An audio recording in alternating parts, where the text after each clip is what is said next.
Tumbled to its lowest point in almost a year and a half, dropping below $400 a share at one point on Wednesday, and Wall Street is predicting a further decline. Joining me now to talk more about this is Tim Richardson. He's an e-commerce professor at the University of Toronto. And Tim, I understand you asked your students, who are really the key demographic, why they thought it was in decline. What was their response? Well, one thing that was very interesting was both online and both in class, I said to them, how many people have an iPhone 5? Out of a class of 55 students, only 2 put their hands up. What? I said, how many have a 4? About half a dozen. I said, how many have a 3? 20 hands go up. So I asked the people who have the 3 why they don't have a 5. Well, I have a year and a half left on my contract, so that's one of the things. Okay, so what do you take out of that? What are you saying? People aren't going out and buying the newest Apple It's what happened to Sony back in the 1980s when they rolled out the Walkman. And then 12 months later, another model came out. Then 8 months later, another model came out. Then 6 months later.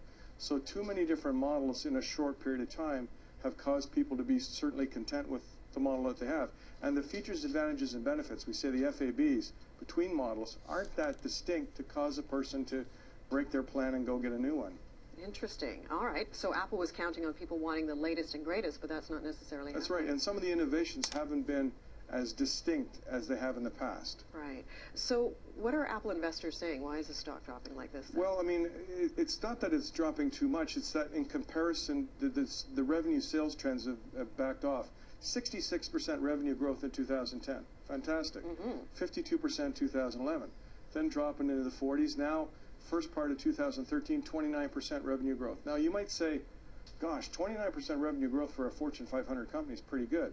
But when it has dropped from the 60s, so a lot of investors, institutional investors that trade tens of millions of shares are very nervous about the trend. Is this just a blip then, or is Apple in danger of really...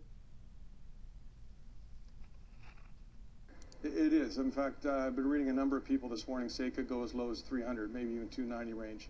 See, it's not just Apple. It's also what HTC out of Taiwan is doing, Samsung in Korea, with the finger tracking, etc. BlackBerry's, BlackBerry hasn't been doing great, but BlackBerry hasn't been dropping comparatively. So it's the competitive environment of these other products that are very influential as well.